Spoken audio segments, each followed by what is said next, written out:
back again with another Violence Conductor review on the movie Harriet. Be real with y'all for a second. This movie, I got to catch it on an early screening through Impact Outreach. I want to thank them for letting us come out and be a part of that. I want to be honest with y'all. Harriet Tubman is probably going to be, in my opinion, the best movie of the entire year, casually. Now, you know me. I am the Violence Conductor, which means I'm typically about combat and throwing of hands. This movie did have some action in it, but it's not primarily an action movie. There was some chasing, a lot of chasing. You know Harriet Tubman's story, she does a lot of running around. There were some slave situations that happened, a couple of action sequences there, and some gunplay. Now, I don't really know if she did some of the stuff they put in the movie as far as like the action stuff, but it was amazing inside the movie. As far as the plot is concerned, it's just a fantastic movie. I'm going to give it probably 5 out of 5. Based on a true story, it is immaculately acted. It is so well acted that there are multiple scenarios inside of the movie where I got teary-eyed, right?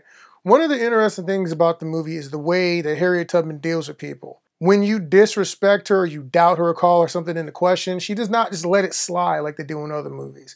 It's like if you tell her she can't do something and then she does it, she's going to come back and look at you and be like, "What up, fam?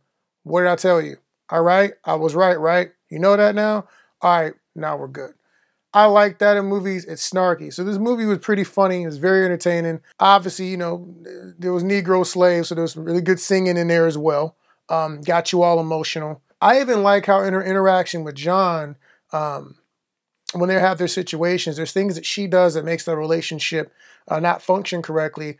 The fact that he doesn't back down, he's like, "Yo, I was trying to do X, Y, and Z, and you just left me hanging. So don't get mad at me at the consequences of the situation." It was actually really, really dope. And it showed people who wanted to be free slaves, and also people who really didn't have the guts to make that run and put their lives on the line, or their families' lives on the line. So it's really interesting to see the different sides of those situations. Also, again, it's balanced. Like, all the white people weren't bad. All the people in the movie weren't complete crazy psychopaths like they like to say everyone was. You know, every slave wasn't chomping at the bits to run. Some of them were scared. Some of them were relatively comfortable.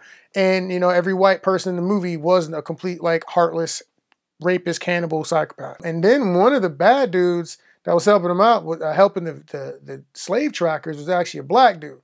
So I kind of like how they showed that. It was an interesting retelling of an actual historical figure. Probably one of my favorite historical movies, you know, bar none. Also, I wanted to take a shout out to Cinemark. It was cold that day when I saw the movie. I accidentally pressed the heated seats button. I didn't even realize some of the seats were heated. So that was fire. So shout out to y'all, because it's like getting kind of chilly in Texas. You know, it's dipped below 80 degrees, so it's actually cold out here. It's pretty much winter. It's ridiculous and unacceptable, but that was a dope feature to have. There was this one part in the movie where they didn't want to go pick up the slaves because they said the distance was too far. And Harriet Tubman delivered this bomb line. She said, "I ain't giving up rescuing slaves because it's far." Because originally it was like 100 miles, and then something happened and it became farther to get to safety. And the fact that the way that she handled adversity and stepped into it was just boss. I mean, the chick was boss, dude. And it kind of gave me this thought process. People talk about having like positive role models and whatever, and people talk about like this businessman or this woman over here, and I'm like, dude, in our history, there are individuals who were risking their lives fighting for freedom and rights or equality or whatever. Like when you look at classic figures, like people like the founding fathers, and in those sorts of times, you look even back farther than that, you look at individuals like Hannibal, you look at individuals like the great war generals who are like leading wars, individuals like that. These are people who believed in something enough to fight and put their lives on the line for it. Harriet Tubman was out there running through forests, getting chased by people who, by all rights and means, should have been able to catch her, outsmarting them all, giving glory to God the whole time, which was crazy, that whole situation.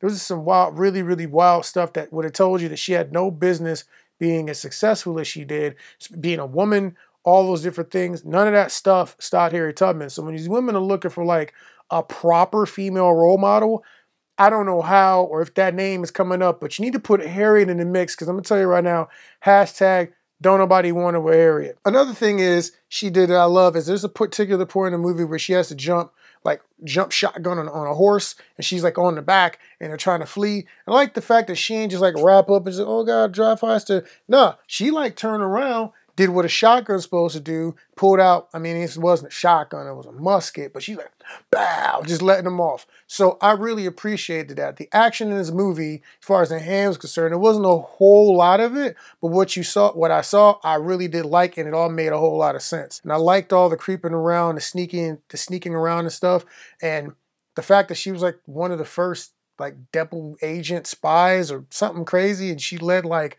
a military offensive. I had forgotten how much stuff that she had done. And see, my family's from upstate New York.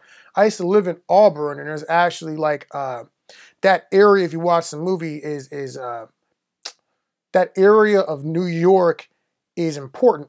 It plays a role later on in the movie. And so it was really, really cool to see upstate New York. You know what it is, Syracuse, Rochester, my fam, howling at you, Cayuga County. I see you, baby. But it was really cool to see a part of where I was from be represented in a historical movie and have some historical importance. The hands was all right. I'd probably give it a 4 out of 5. Camera operation, nothing I would say it was really out of the ordinary with the camera. It was just very well done, very precise, very clean. That's some really good colors. I like the colors in the movie. So I'm going to give that a 5 out of 5. Overall, I'm going to probably give this movie, on the new 10-point scale, I'll probably give this movie 9 out of 10. Like, there was nothing wrong with this movie. And this has been Reddick, the Violence Conductor, a.k.a. Be Ready, a.k.a. Ben Possible, a.k.a. Bento Box, a.k.a. Legato Blue Stroke, a.k.a. Buck Wildman. Even me, dude, I got like emotional watching this movie. I got tears. There's a couple times she was talking, man, boy, the tears were just flowing. Tears was just flowing. It is what it is. No shame in my game. So, like I said, Ballistic Blade, Violence Conductor, I'm giving it a 9 out of 10. If you got enough, I don't care what else you got going on. Go watch the movie. One reason is because movies like this need to be supported, right? It's got nothing to do with the color.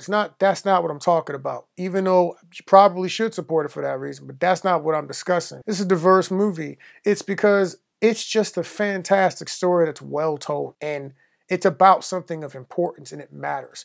And we need to see more movies made like this, about these people exploring the situations that maybe we may talk about it in school or in college or whatever, but it's not the same as seeing everything on screen.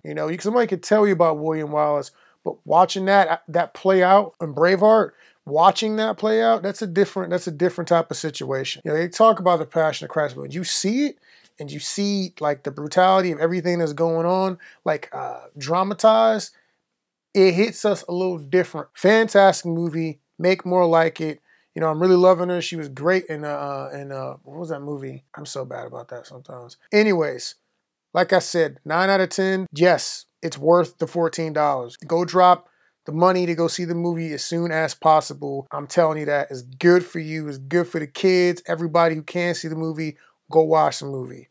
Benjamin Nathaniel Reddick II, The Violence Conductor. I'm out. Happy Halloween, y'all.